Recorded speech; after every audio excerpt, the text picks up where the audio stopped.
profesor, en el siguiente video correspondiente a la evidencia número 6 voy a dar la explicación y la aplicación también de los test que elegí para ver los progresos de mi alumna.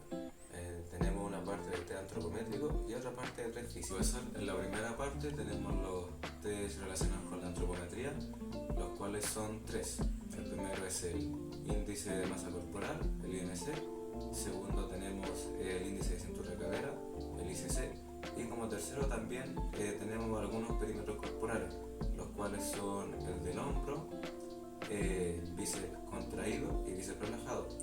También tenemos los perímetros de la cintura y la cadera. Y por último también decidí tomar el perímetro máximo del muslo, el perímetro superior. El primer test elegido fue el índice de masa corporal, el IMC, en el cual solamente necesitamos la medida de la altura y la medida del peso. Estos dos datos se dividen y la altura va al cuadrado.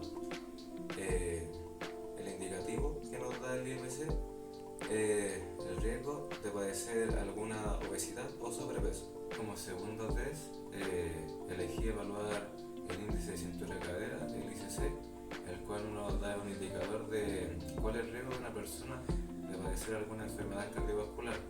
Los datos que necesitamos de este son el perímetro de la cintura y el perímetro de la cadera, los cuales se toman desde la cintura, que sería la medida más estrecha de aquí, y de la cadera, que sería la medida más máxima, por decirlo así, de toda la zona de la cadera.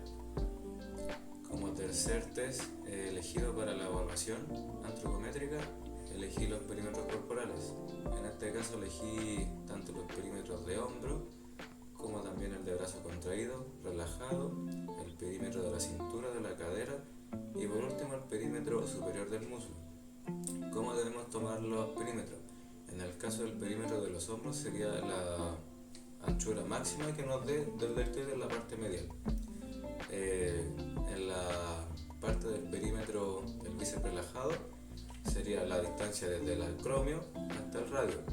De esta distancia se toma la mitad y en el punto medio sería el perímetro del bíceps relajado. El perímetro del bíceps contraído sería colocando el brazo a 90 grados, contraer el bíceps, todo el brazo, y donde se vea la máxima protuberancia es donde es la medición. Después el perímetro de la cintura sería desde toda la cintura la parte más estrecha. Para el perímetro de la cadera sería lo opuesto al de la cintura, donde tenemos la zona máxima. Y para el perímetro del muslo superior sería 1 centímetro por debajo del glúteo. Es importante mencionar que para todos los test relacionados con la antropometría, para que el resultado sea lo más verídico posible, deberían ser tomados en ayunas.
En la segunda parte de los tests que decidí por evaluar, tenemos el test del 1RM indirecto.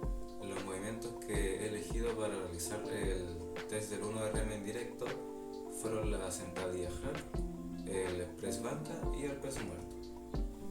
la segunda parte de los test que he elegido para evaluar a mi atleta, tenemos los test físicos, que en este caso solamente es uno, el cual es el 1RM indirecto.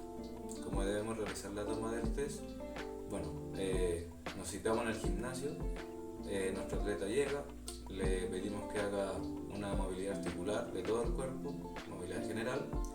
Esto no debe durar más allá de los 5 minutos, es algo súper inespecífico y que solamente para que las articulaciones entren en calor.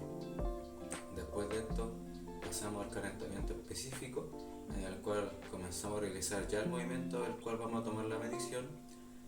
Primero comenzamos con el peso más bajo, por decirlo así, calentar solamente con la barra, hacer una 10 a 12 repeticiones. Esto contaría como una serie de aproximación. La verdad es que las series de aproximación dependen de cuánto peso levanta el atleta, ya que si un atleta levanta 200 kilos, obviamente va a tener que hacer más series de aproximación que, por ejemplo, un atleta que solamente levante 60 kilos. Después de esto, dependiendo de cuántas series de aproximación se deban hacer según el sujeto, obviamente vamos a ir subiendo el peso hasta llegar al peso máximo en el cual vamos a hacer la medición, y también las repeticiones van a ir descendiendo. Esto lo hacemos para no acumular fatiga y poder llegar a la toma del test con el máximo rendimiento posible. Ya cuando hayamos realizado toda la serie de aproximación y estemos con el peso al cual vamos a tomar el test, el sujeto debe realizar las máximas repeticiones posibles con el peso escogido.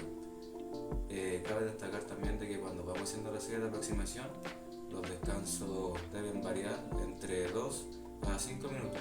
Obviamente cuando estemos con las series de aproximación más livianas, por decirlo así, los descansos van a ser de 2 minutos, pero cuando nos vayamos acercando hasta el peso con el cual vamos a realizar el test, los descansos se van a ir prolongando hasta un máximo de 5 minutos.